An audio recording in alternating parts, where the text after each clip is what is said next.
believe the provider tax is about to fail on the floor. Right. Yeah. So if we have time after we approve the consent calendar, we We'll see. will do Maybe a I'm couple wrong. of the legislative Happening in items. about 10 Okay. minutes. We're going to start with AR7, No, then do the it consent never calendar. is. But Because the AR7 one is the in one that they're even going to years, table, it's fine. and they're going to do a Not substitute in motion, Okay. and then we're going to do. I have it So- on the script. Do you want a copy of the script? Wait. I have it for you if you want. Sure. Sure. Biggest thing though is making sure we get the consent calendar approved. Right, right. I mean, get through that too. Well, that will be the next thing. So. Yeah. And I guess our colleagues in P&W didn't succeed. No, they did not Oh, succeed. really? Yeah. Well, we've got a lot of people saying they want to take stuff off. I know that. So. Tell them no. Yeah. Well, Tell them Paul's not going to allow it this year. you know what? We don't know why. I invite you to begin making your If way it to your doesn't seem to seats. Make the motion. It doesn't happen. I don't know where So here you go, Wendy. Frankly, it's hard to see. Oh yeah. Oh yeah. Easier than standing in line for Hey, you the. want one just for fun? All the names are wrong because we had to redo the shepherding. You know, but sure, sure. Way on the other side. It Yeah. is on this side. So, good, we do have our bishop.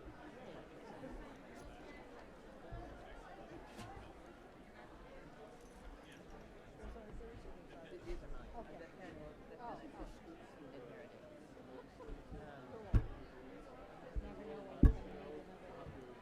You probably didn't have that list of folks that she introduced. I'm sure Shirley and I will synchronize our.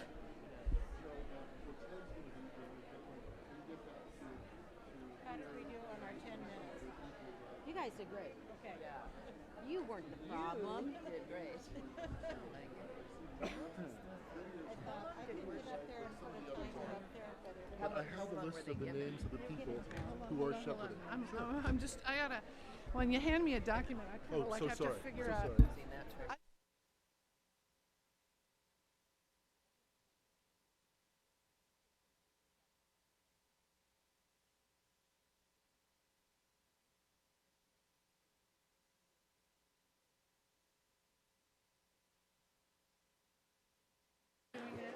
All right, please make your way to your seats. We are going to hit the ground running with business and the nominations report. But please make your way to your seats. If you are P&W, please make your way to lunch.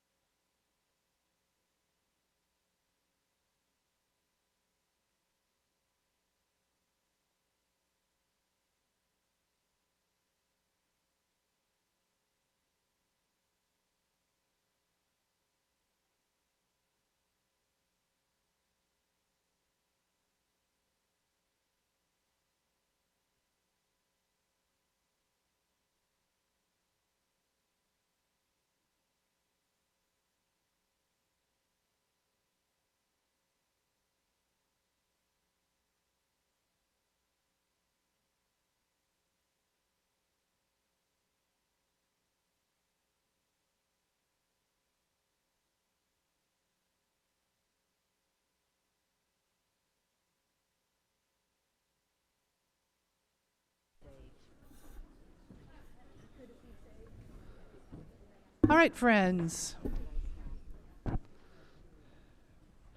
There seems to be a question about the fragrance that you may be smelling. There, I think there is smoldering sage as part of the gift of our hosts. So, welcome, Oregon, Idaho Annual Conference. We're going to plow ahead as well as we can. Paul did a great job getting us through the last session, didn't you think? Yeah.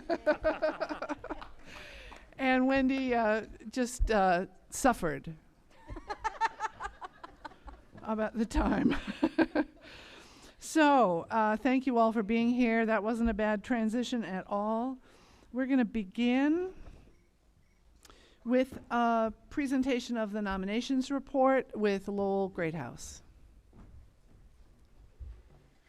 Greetings again. Just this is going to be very short, but reference to the nominations report so that you're aware of it. So you all should have copies of the full document. I believe it's in pink as well. Is that correct? Or maybe in some white, depending on how you copied it. But In any case, the full report is before you. The only thing I want to highlight is if there are corrections, do look it over. If there are corrections that need to be made, there are pink slips that should be on tables now. I saw some of them out and about. So if there's any perfections that need to be made, please fill that out.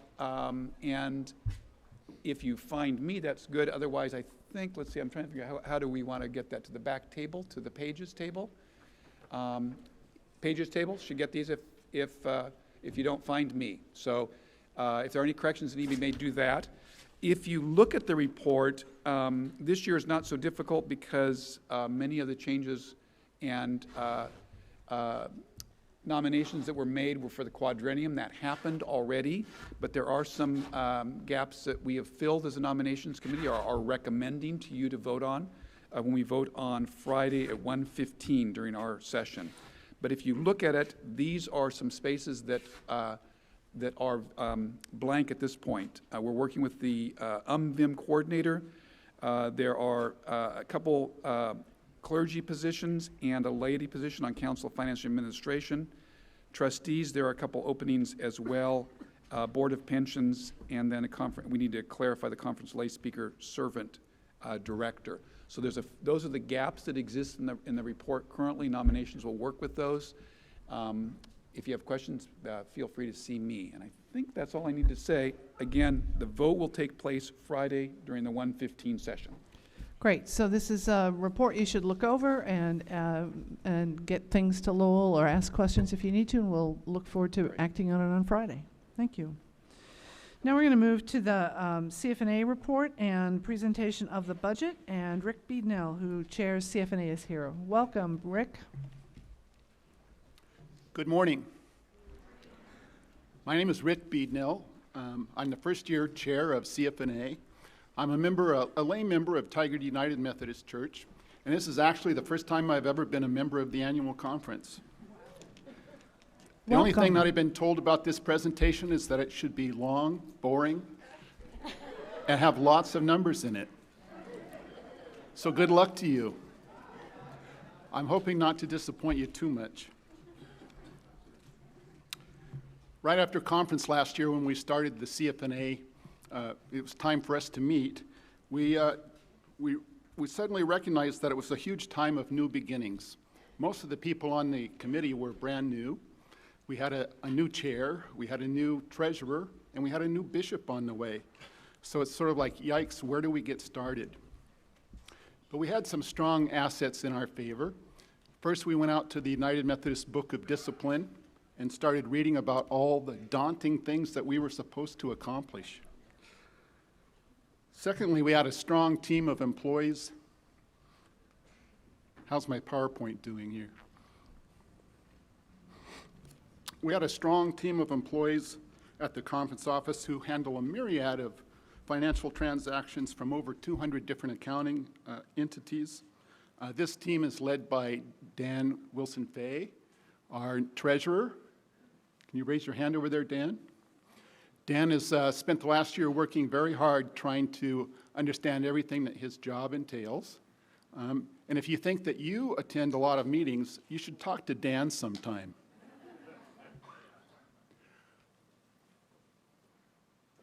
Also, under the direction of Wendy Woodworth, our previous CFNA chair, the new committee was left in a very strong financial position. Plus, we had all the tools at our disposal that we really need to make things happen.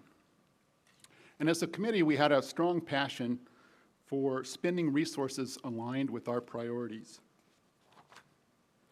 When I began thinking about our conference theme and what it might mean for CFNA, a message came to me in a slightly unusual way.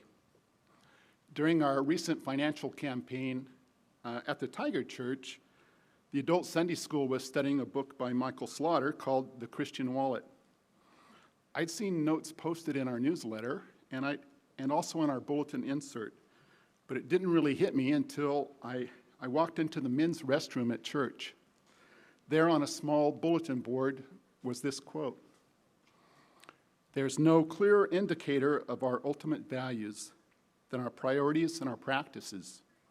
How we spend, how we live, and how we give reveal the true altar of our hearts.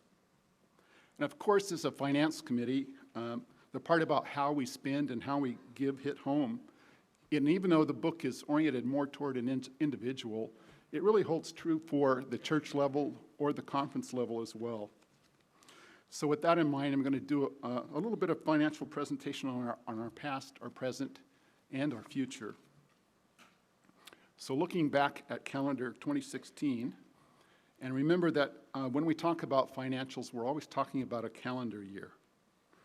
So when we completed year 2016, after our conference last year, the apportioned budget was about $3.7 million.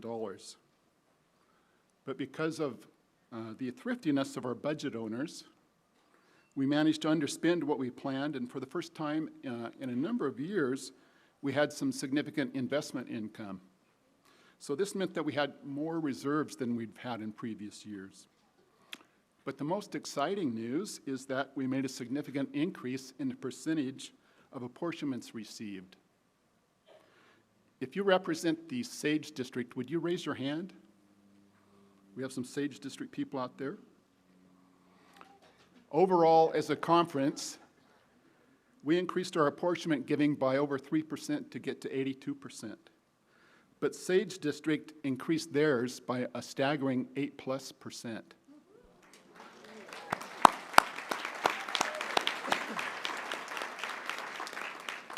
Which means we have even bigger expectations of them in 2017, of course.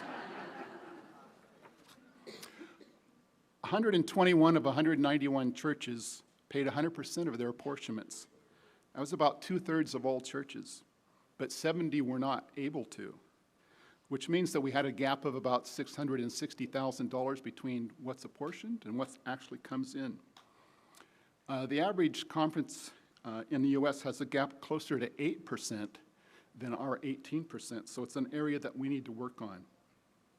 But there was more good news, and that is a conference, we paid 100% of our apportionments to jurisdictional and general conferences. This represented 19% of our apportioned budget and 24.5% of the apportionments that actually came in and were received.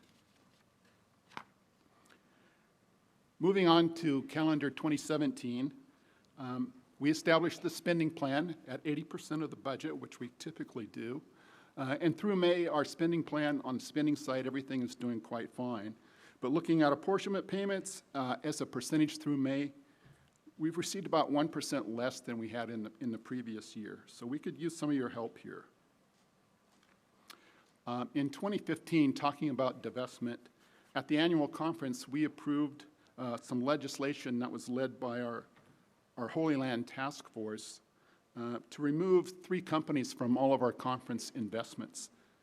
There were 3 companies that are involved in profiting from the Palestine-Israeli conflict, and those 3 companies were Motorola, HP, and Caterpillar.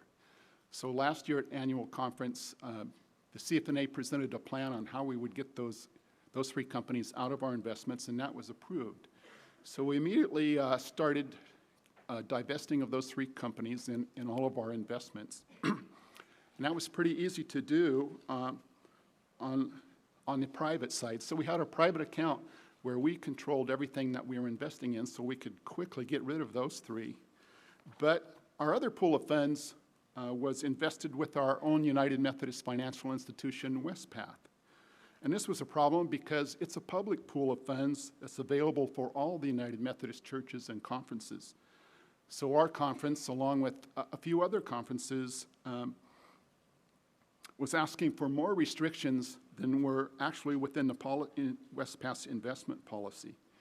But happily, in the end, I'm here to report that Westpath has made accommodations for us to open new investment funds that include our new restrictions. And these will be available in July.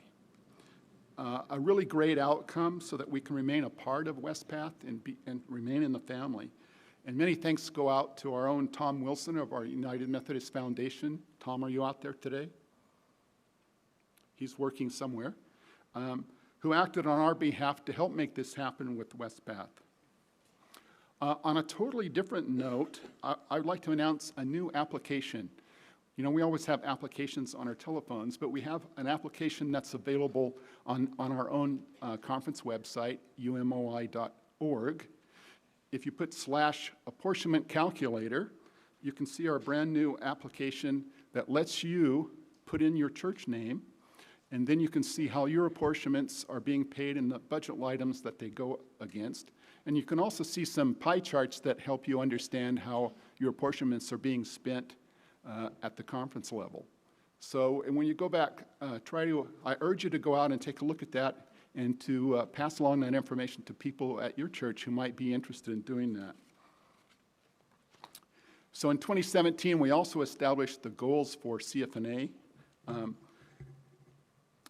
with probably the main goal ensuring that we are spending, that whatever we're spending at a conference level is reflecting our priorities. And those priorities get set mainly by our bishop's cabinet and by our own ministry leadership team. And it's our job to make sure that our financial plans are aligned with our priorities. We're also working on, of course, as I mentioned before, decreasing the apportionment to actual payment gap to keep moving up from our 82%, because even at 82% of the 52 conferences in the U.S., we're still really on the low side. We want a creative narrative budget. You've seen in our pre-conference report, it's just a line item budget, but we'd like to create a narrative budget that helps all of us better understand how our shared resources are being spent at the conference level, and to try to be able to use that as a tool at the local church. Similarly, we believe we need to do a better job of communicating about the work that is made possible because of the apportionments that your church pays.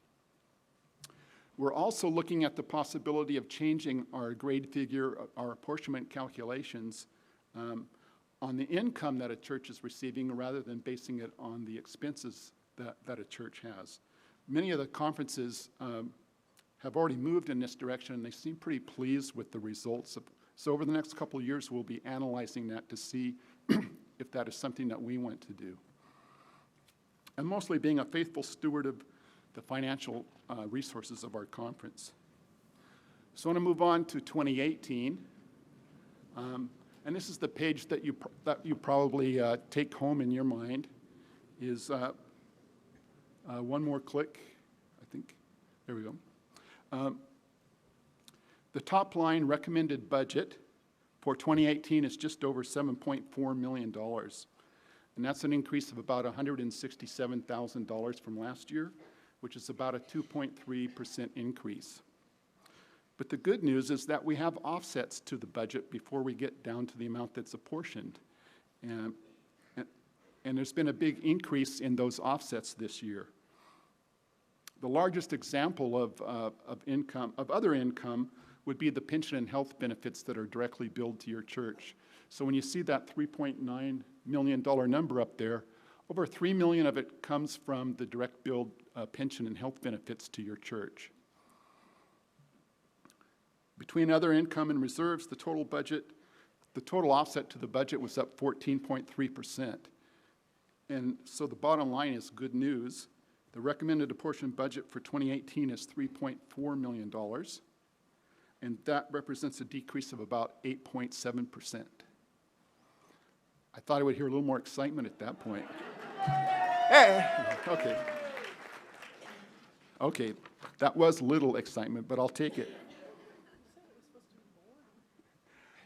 One of the cautions that I would throw out on the 8.7% decrease is that it really depends on how the trend that your church has been spending over the last couple of years. So if your expenses have been going way up, then you might not see a 8.7% decrease.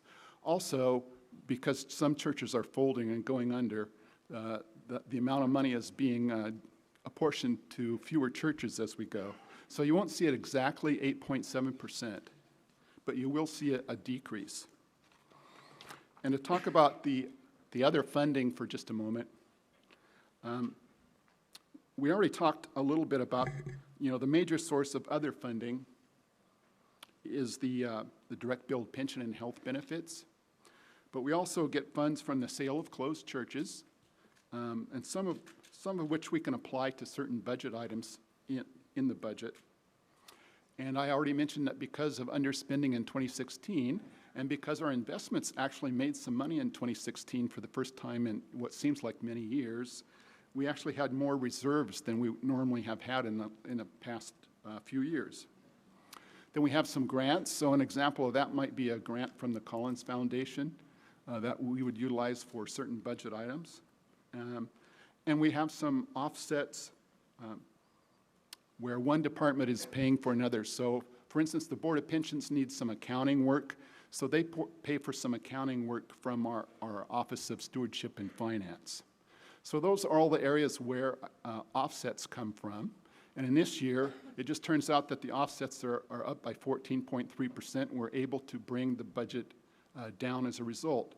We're also being protective to make sure that we're not going to do a yo-yo effect where the budget goes down 8.7% this year, goes up 9% next year. So we're being careful that that's not going to happen to us. An interesting example of our funding, of our other funding, is our Vital Church Project and New Start Initiative, which obviously is one of the highest priorities for our conference, but it doesn't have any apportioned dollars in 2018. Now, how can that be? First, if we can look at the bottom line and notice that the overall spending for this initiative is really going up by $146,000. But on the middle line, you see that we're not apportioning any dollars to the church, even though the spending for that item has gone up. But on the top line, you can see that our income has increased by $316,000. So in this case, the funds are coming from the sale of closed churches. I'm going to go on and talk significant changes for the budget. We've already covered the biggest change in the budget, which is really that increase in the offsets. So those other income is what has really increased and allowed the budget to come down. But you can find explanations for all of the other budget cuts, all the other budget changes, which are quite a bit smaller, in the pre-conference packet that was sent out in the financial items budget proposal. So we really have a large opportunity here. For churches that paid 100% in 2017, it's an opportunity to spend that 8.7% in a different way, perhaps on other programs in 2018. The caution is that it won't be exactly 8.7%. This because of churches closing, and it depends on what your trend is in spending at your church currently. For churches that didn't pay, I'm talking about the future a little bit here, for churches that didn't pay 100% of their apportionments in 2017, it's a chance to move forward towards 100% in 2018. In the finance item documents as part of the pre-conference reports, you will find the preliminary grade figures for 2018. So if you go out there and look for your church and find out what that grade number is, and you multiply that by the $3.4 million, which is the apportioned budget for 2018, you'd have a very good idea of what your apportionments are going to be for 2018. In terms of next steps of what's going to happen tomorrow, we'll have a brief opportunity to have some questions, and I do mean a pretty brief opportunity to ask questions about the budget. And we'll be voting on three things. We'll be voting on the budget. We'll be voting on the annual recommendations from CFNA that are also in the pre-conference reports on page 13. And we'll be voting on the non-budget support items, which used to be called askings, and they're also in the finance items. In the meantime, you can please take the opportunity to ask myself or Dan any questions that you might have about the budget, and we'll talk more about that tomorrow. But before I leave, I want to make one quick announcement. You should have had a flyer. Maybe at the start of the first plenary session, you had a flyer about an upcoming stewardship seminar that's starting on February 10th, 2018. That's a long time away, almost 8 months away, but we want to get that, save the date on your calendar. is we're going to have two prominent speakers, Reverend Charles Lane and Grace Detty Pomeroy. And I think we're going to obviously be opening that up to PNW as well as Oregon, Idaho. And for more information, you can contact CC Del Sherman, and her email address is right there on that purple piece of paper. So that's what I have for you today, and I'll be back talking to you tomorrow. Thank you. Rick, thank you very much. Thanks for your leadership. I'm glad to know this isn't going to be your last annual conference, Rick. All right, we're turning now to some church closures. And Steve Sprecher and Aaron Martin are going to bring these to us.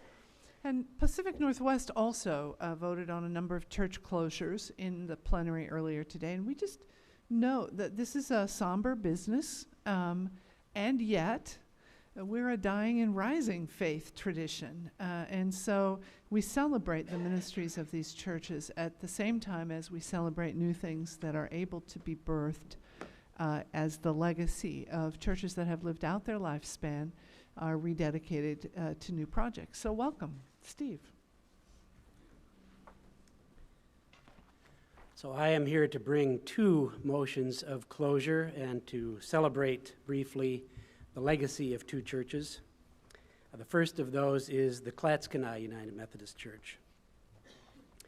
Now, those of you who know the Clatskanie congregation will recognize well the number of lay people who have given leadership not only in their area but throughout the annual conference. But probably most of you do not realize that this congregation has existed for over 131 years in that small former lumber town along the Columbia River, notably longer than the average life of a United Methodist Church. In fact, the current building has been in continual use since 1894. Now, throughout the years, the Clatskanie congregation has served its community in many positive ways, from providing food for the local food bank to participating in denominational ministries like UMCOR and Imagine No Malaria and paying 100% of their apportionments even in their last year, to spiritual worship, and to a vibrant Bible study that is continuing even after the congregation has closed. Despite the committed leadership, especially of Louis and Sally Jones over recent years, the congregation has become too small to sustain ministry, and they voted to close at the end of this annual conference session. So we do give thanks for the many hundreds of people who have shared the good news of Christ in the Clatskanie area for over a century, and we honor their faithful legacy. So with that in mind, then, I move that the Clatskanie United Methodist Church be discontinued effective July 1, 2017, and that all real and personal, tangible and intangible property shall be transferred to the Oregon-Idaho Annual Conference Board of Trustees, according to paragraph 2549 in the Book of Discipline. All right, this motion is before you. This was approved by the cabinet, so isn't that right? It's properly before you. Is there discussion? If you would approve, please lift your hand. All opposed, same sign. Any abstentions? It is approved. The second closure motion is for Jason Lee, United Methodist Church in Salem. 107 years ago, a group of Methodists committed themselves to building a church in the northern part of Salem. And they agreed to name the church after the founder of Methodism in this area, Jason Lee. And with the help of a stonemason, the church members literally built the church with their own hands, a building which not only is still standing, but is the only building that the Jason Lee congregation has ever known. For over a century, the church flourished and ministered to the community. And in the past few decades, that ministry developed a conscious focus on peace and justice ministries, providing leadership not only in the Salem area, but throughout the annual conference as well, including the support of our ministries through 100% of their apportionments, even in their final year. And the largest food bank in the Salem area is still housed and will continue to be housed in that building. In recent years, the slowly shrinking congregation has found itself unable to continue to provide the ministry for which it is so well known, and it voted on April 19th to close. However, as it closes, it is bequeathing its legacy and most of its assets to a new United Methodist Hispanic congregation and community center, continuing the storied legacy and the use of the original stone building well into the future. Amen.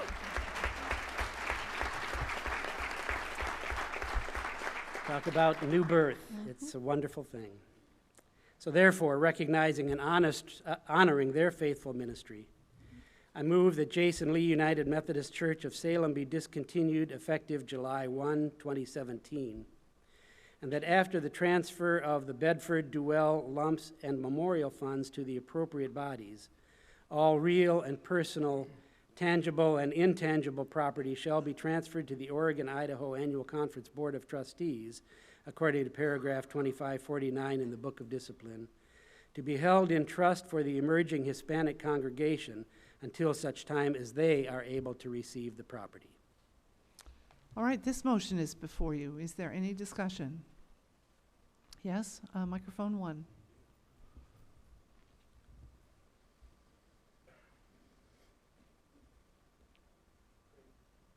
Microphone 1. Greg Peshty, Strobel, Coburg, and Junction City. Just a quick question. If the Hispanic congregation is unable to become viable, what will then happen with that? Will it just remain in trust then? That would be my assumption, because that's where it will be in trust. Okay. Thank you for the question. Anyone else? If you would support this motion, please lift your hand. All abstentions, same time. All opposed, same sign. Any abstentions? It is approved.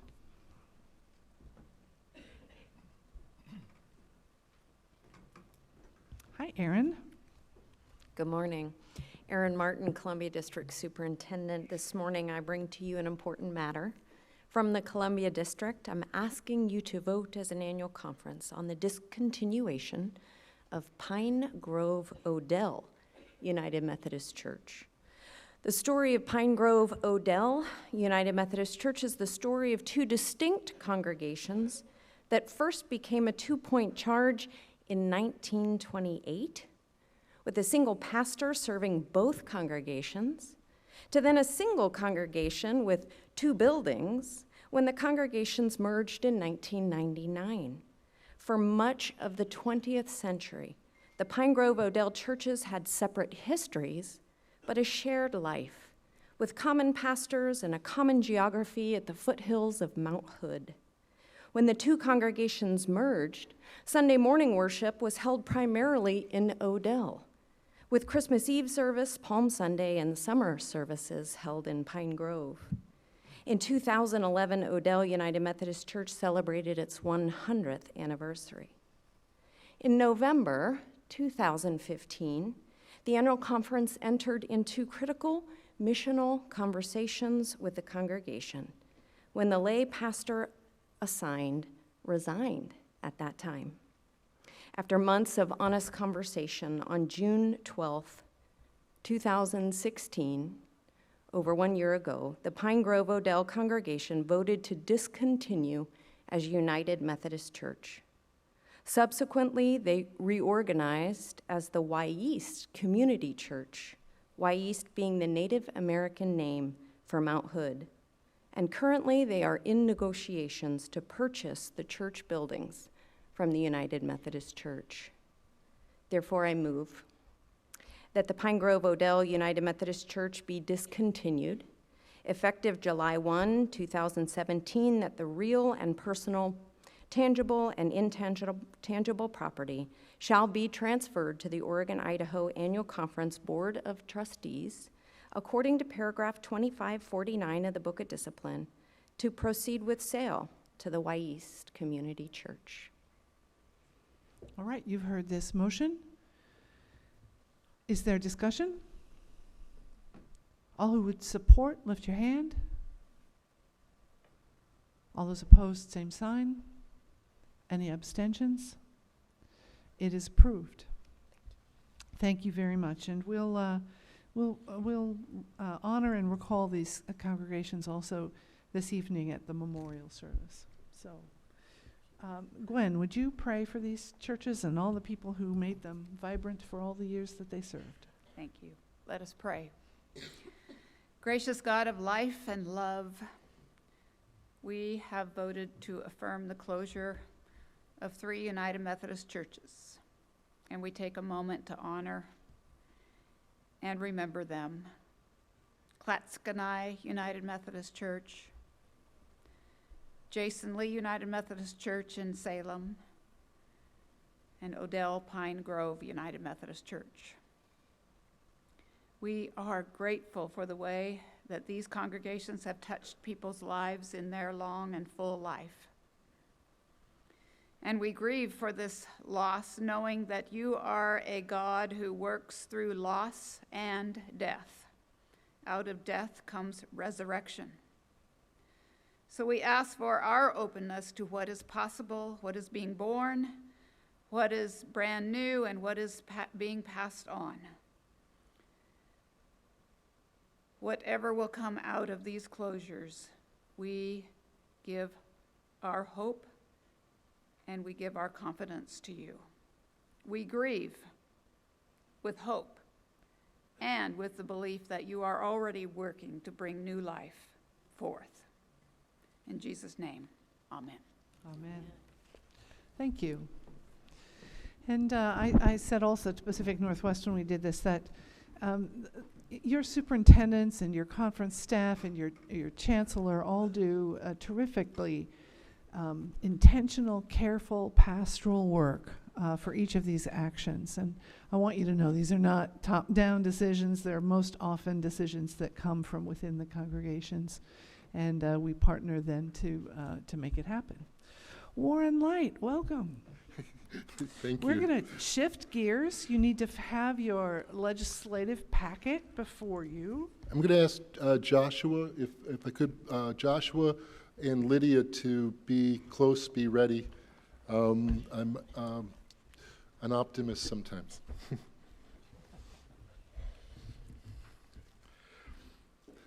With your permission, Bishop?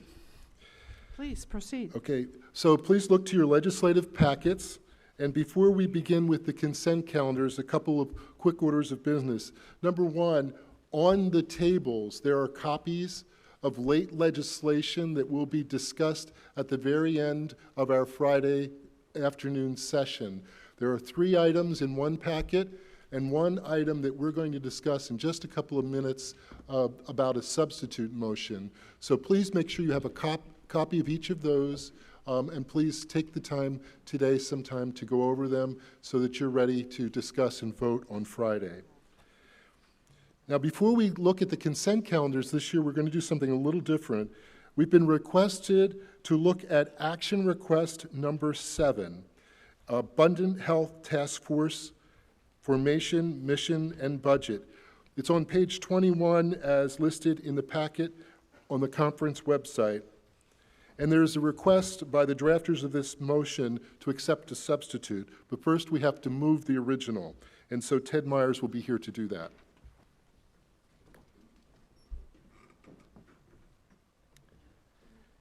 Bishop, I would like to move the adoption of AR 7, titled Abundant Health Task Force Formation, Mission, and Budget.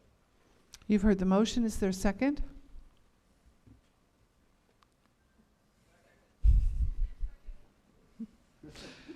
Very good.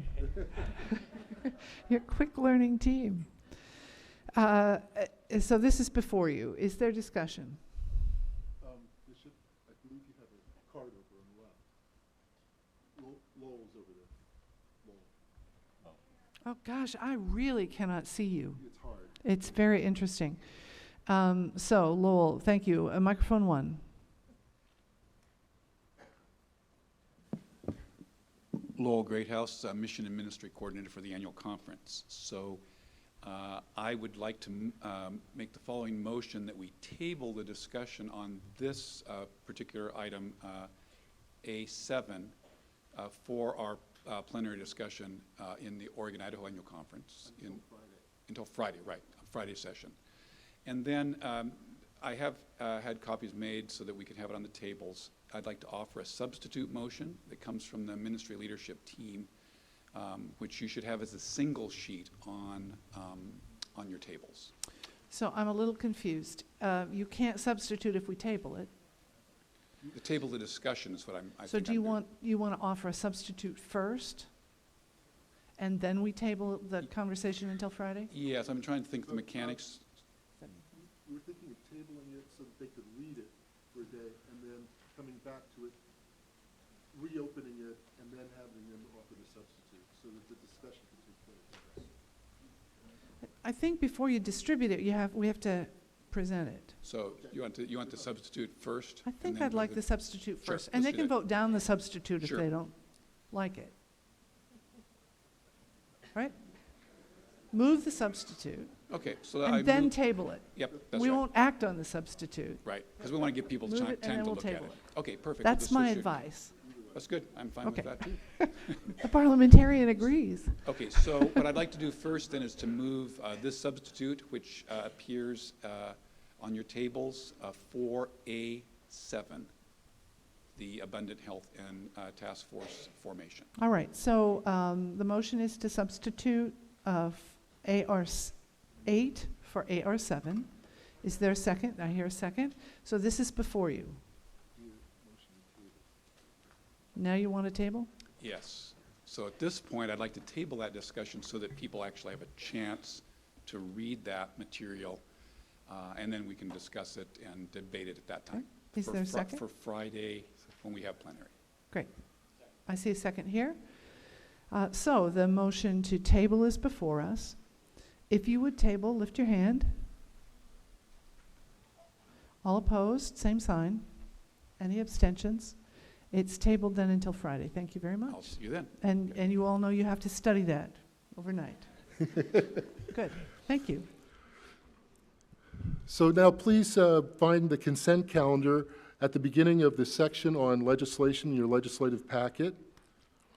The Legislative Assembly is a body chosen to reflect the diversity and makeup of the annual conference. The session met in April to review all legislation as provided by our conference rules. Only those action requests and standing resolutions for which 90% of the Legislative Assembly voted the same way could be on the consent calendars. So that's 90% yes or 90% no. Regardless of the vote distribution of the Legislative Assembly, new standing resolutions and any action requests with budgetary impact cannot be adopted through the mechanism of the consent calendar. They must come before the plenary, you gathered here, as individual motions.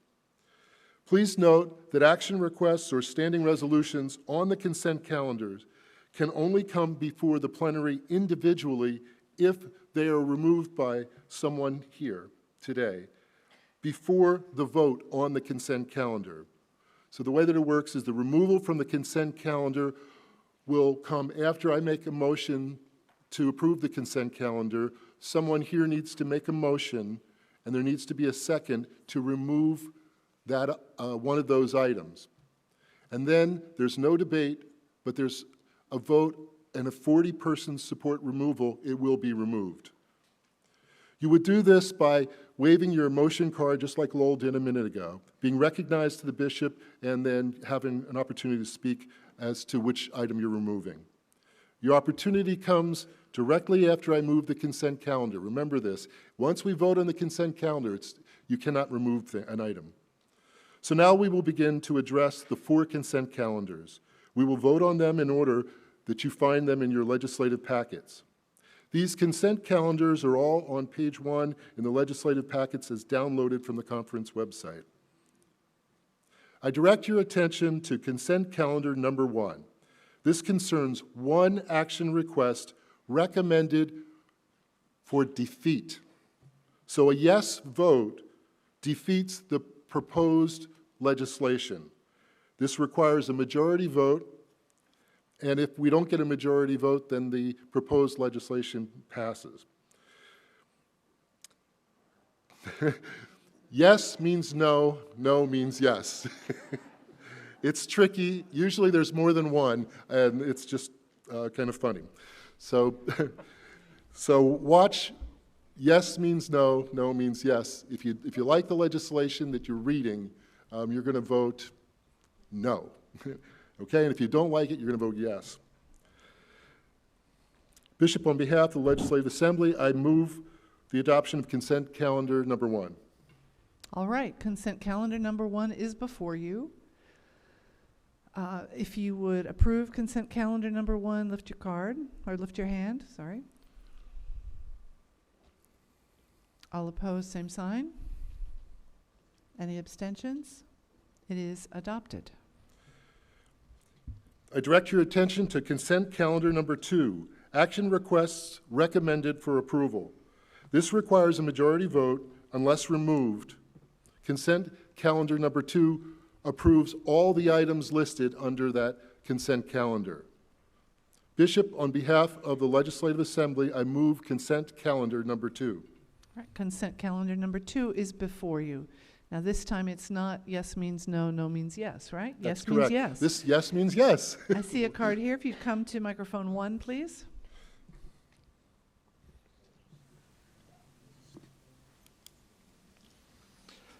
Rick Holmbaum, lay delegate, Medford First United Methodist Church, would move to remove AR2 from the consent agenda. All right, you've heard this motion. Is there a second? It's seconded. Would you like to speak to removal? It's not debatable. Not debatable. It's not debatable. So we simply need to, you want to just, so you've got this before you. This is the proposal to divide the principal of the Southern Oregon Project Fund. And the motion is to remove from the consent calendar. If you would remove this from the consent calendar, please lift your hand. All those opposed? Well, you don't have to oppose, yeah, just It just 40 needs votes. 40 votes. Mhm. Now, I'm learning your ways. Yeah, that's okay. You're doing good. So it required 40 votes. There were not 40 votes in the room, so the motion is defeated. Okay. Still on the floor. So consent calendar number 2 is before you. Are you ready? If you would adopt consent calendar number 2, please lift your hand. All opposed, same sign. Any abstentions? It is approved. I would direct your attention to consent calendar number 3, action requests calling for a rule change. Now, this requires a 2/3 vote unless removed of, unless an item is removed. Of course, this requires a 2/3 vote, and approval of calendar number 3 approves all of these items by 2/3. Lacking a 2/3 majority vote for consent calendar number 3, all items on the consent calendar fail. So if you are really interested in just defeating one of those items, please have it removed rather than just voting against the consent calendar if you're only interested in defeating one. So Bishop, on behalf of the Legislative Assembly, I move consent calendar number 3. All right, consent number, calendar number 3 is before you. I see a card here. If you would move to microphone 5.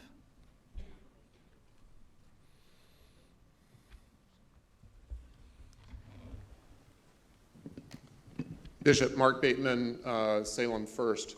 I move the removal of AR5 from the consent calendar. There's a motion to remove AR5. Is there a second? It's seconded. And just to read the title of this one, Restructuring the Ministry Leadership Team, Revision of Conference Rules Related to the Ministry Leadership Team. So if you would remove this from the consent calendar to allow discussion and debate, please lift your hand.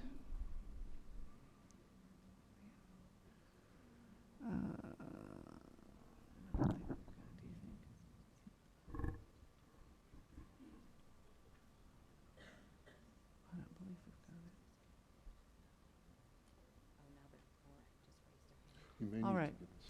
I'm going to take the vote again. So I'm going to ask those of you who would support removal of AR 5 to stand in your place or lift your hand if you're not able to stand.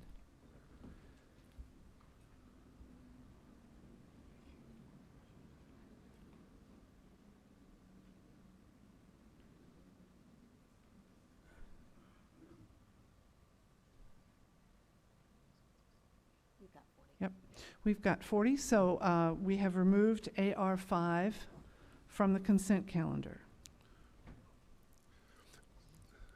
So for your information, AR 5 will be discussed after we go through the rest of the items listed and after we deal with the substitute motion and before we deal with the late submissions. So thank you. So there's lots of work ahead. So the remaining items in consent calendar 3 are before us. Is that correct, Warren? That is correct. All Thank right. you. So if you would adopt consent calendar number 3 with the removal, after the removal of AR 5, please lift your hand. Thank you. All opposed, same sign. Any abstentions? Consent calendar 3 is adopted. I direct your attention to consent calendar number 4, standing resolutions renewals. This requires also a 2/3 vote unless removed. Approval of calendar number 4 approves all of these items. Lacking a 2/3 majority for consent calendar 4, all items fail. So again, please remove an item if you're only against one item. And for your information, new standing resolutions cannot be on the consent calendar. So these are all renewals, some amended, of items passed in prior annual conferences. Bishop, on behalf of the Legislative Assembly, I move consent calendar number 4. All right, consent calendar number 4 is before you. Are you ready? If you would adopt consent calendar number 4, please lift your hand. All opposed, same sign. Abstentions? It is adopted. Bishop, if we have time, we could begin on some of the individual items. Lydia? Yes. We have time. Thank you. Folks, I would direct your attention to the legislative packet. Please find SR 3.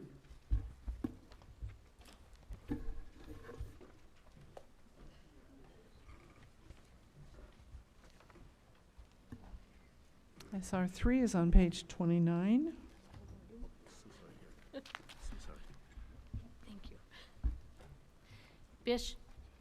Bishop, I move the adoption of SR 3, welcoming the migrant in our midst. All right. Is there a second? No, this comes from Legislative Assembly, I'm sorry. So it's properly before you. So this is before you. Is there discussion?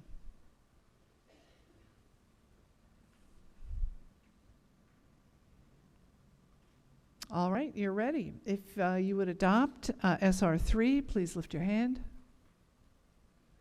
All those opposed, same sign. Any abstentions? It is adopted. Is John Go here with us today? John Go? Okay. Joshua, if you would come up, please.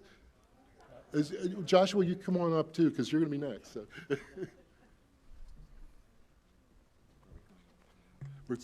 We're moving ahead to SR 4 and then SR 5.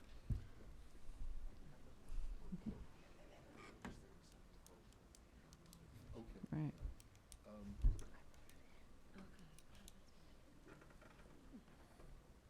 So SR 4 is on page 31. Evidently, the SR numbers are not, the petition numbers are not in Okay. on your online Thank you. version. So the Legislative Assembly recommendation was 27 yes, 0 no, 0 abstain on that item.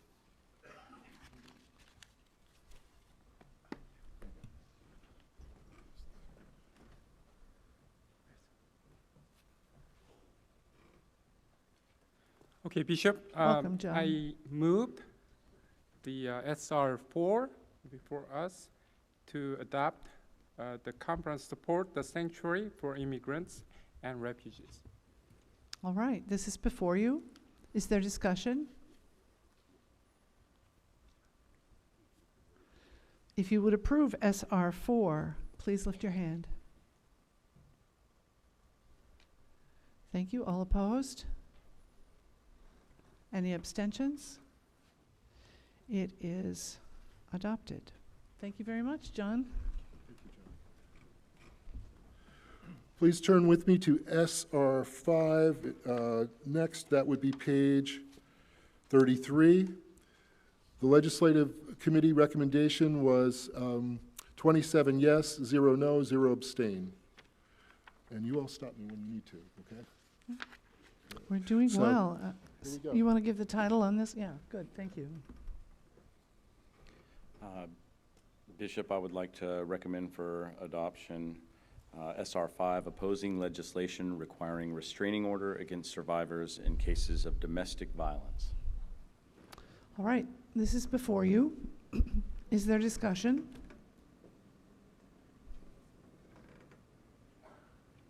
I don't see any. If you would approve if you would adopt SR5, please lift your hand. Thank you. All those opposed? Any abstentions? It is approved, adopted, sorry. Okay. Thank you. You guys must be hungry. Okay.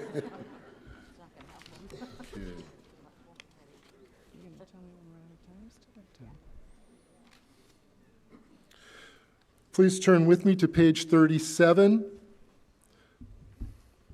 This is actually SR6, and the recommendation was 25 yes, 2 no, and 1 abstain. Rand? I would move the adoption of SR6, called to study the implications of purchasing Hewlett-Packard office equipment. All right, SR6 is before you. Is there discussion? Yes, I see a card here.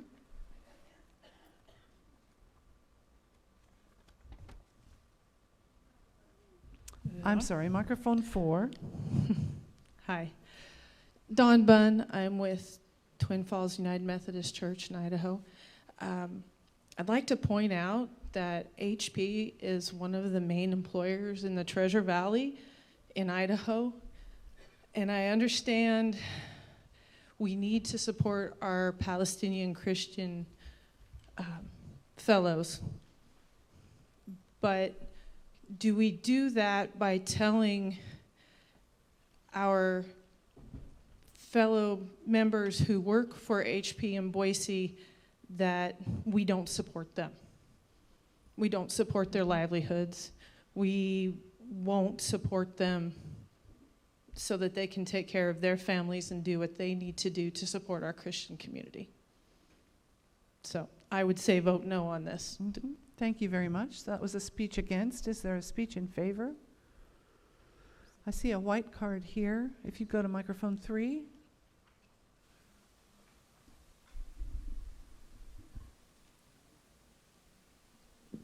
Carlton Bruce, Pleasant Home, United Methodist Church.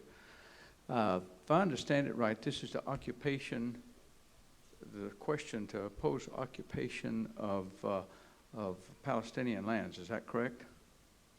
Who's prepared to speak to the question? So you're asking a question of information, is that correct? Yes. And Rand, are you prepared to respond? Yes, it is related to that. It's one opportunity to put hands and feet on that at our level, but it is connected to that. Well, point of order, in 1947, they had the chance to become a Palestinian Excuse me, this state. is not a point of order. If you'd like to make a speech, you may do that, but this is not a point of order. Personal privilege. Now, would you like the floor to make a speech? Just short. Let me ask, is it a speech against? No, just historic, informational purpose. Okay, it sounded like a negative. piece of historical information. Well, maybe. Make your maybe- speech. maybe I don't it's- see others asking for the floor, Oh. so go ahead. Go In ahead. 1947, they turned down the opportunity to apply the West Bank and half of Jerusalem. In 2000, they turned down the same occupation of half of Jerusalem and half the West, all the West Bank. 2008, they turned it around. They said no, they didn't want half. They wanted it all. And so I don't understand the occupation part, why we're objecting to that. So that was a speech against. Let's be really clear. Facts are in dispute, and interpretation of history is in dispute. So we have to be clear about what we have. We have a card here for in favor at microphone 2.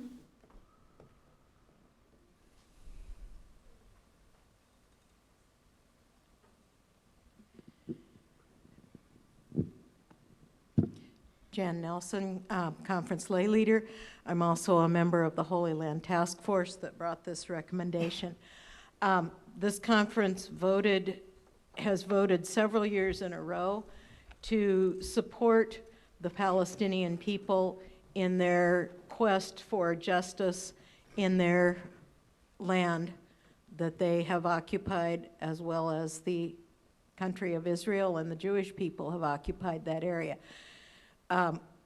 The fact that we have supported divestment from 3 corporations, as reported by our CFA chair, that has been done. This conference is on record as supporting the Palestinian people, and these particular divestments were requested by the Christian leaders of Palestine as a way that the rest of the world could help them. This action request is not directing anybody to do anything. It's asking that if we've already divested from this company, that shouldn't we consider whether we're actually going to purchase from this company. It's a difficult question when you consider employees, but we have considered that the rights of a whole people are very important and that we're called to support them. So I would urge adoption of this request. Thank you. We've had 2 speeches against and 1 in favor. Are there others that would like to speak? I see a sign here, microphone 3.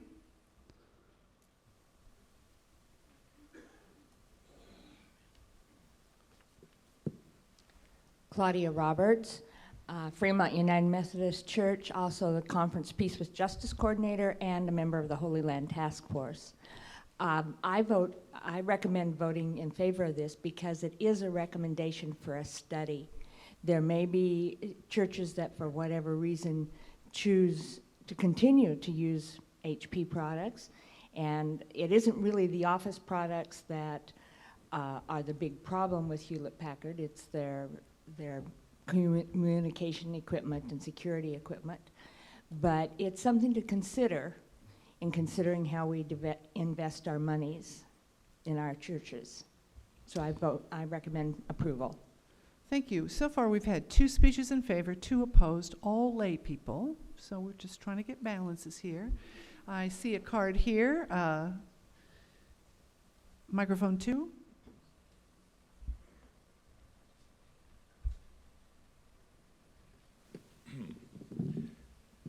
In past history, this conference, Can you identify yourself, please? Arnold Ayers, Trinity United Methodist Church, Idaho Falls, Idaho. Thank you. In past conferences, and I'm talking in the order of the 1980s, this conference voted against my industry. And I've got to tell you, I was not directly associated with why they voted for that, but I can tell you the impact that that had on the people that I work with and the people in my area, and this definitely did affect them negatively. I urge very strongly that you vote against this. Thank you. Thank you. Are you ready? I see a card over here, microphone 3. Make that microphone, well, I can't tell which one's closer. We'll go 3. Sally Jones, Clatskanie UMC. I have a question The wording, the title is to call to study the implication of purchasing Hewlett-Packard office equipment. But the text calls on all conference boards, agencies, et cetera, to give prayerful consideration to options other than HP products, et cetera, et cetera. Which is it? Or is it both? The text that you're voting on is the text of the standing resolution, as it would appear in the conference journal. Thank you. Thank you. I see another card, microphone 4. Kendra Van Gelder, Falls City United Methodist Church lay leader. I've thought a lot about this one, and I'm not sure why. In my community that I worship in at Falls City, and also where I work personally, I serve a lot of low income and people in poverty. And the society we live in today, you have to have a lot of technology. That's just the way we've kind of become. And for whatever reasons, HP kind of is economically the best choice for some people. I know my family has been in economic distress, but we had to have technology for our needs, and you buy what's cheapest, it's HP. And my concern is that depending on how this is presented at the local level, people are going to feel very pressured into choosing a different option when maybe that's not the best financial choice for their family or their organization or however that works. And I want us to not, to be careful in how we're presenting this so that people don't have a guilt and then feel shame around the choices they need to make in their personal and maybe business purchases. Thank you. Microphone 3.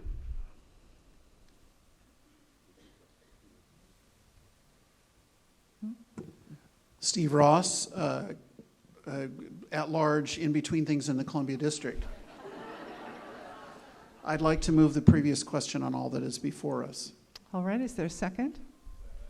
And you understand what this means. This closes debate on all that's before us. If you would approve the previous question, please say aye. Those opposed say no. All abstentions? The ayes have it, and the debate is closed. So we're going to go straight to vote on SR 6. It's before you. If you would support SR 6, please lift your hand.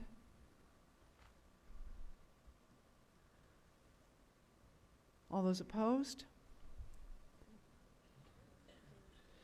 Abstentions? It fails. Thank you. You know what? We had a really respectful dialogue, and we just don't need to have winners and losers. So let's just move along. Thank you. All right. I think that finishes our legislation. Oh no. Okay. Go ahead, Rand. All right. Please turn to page 41. No, we're out of time. Okay. So we'll come back to you another time. Thank you.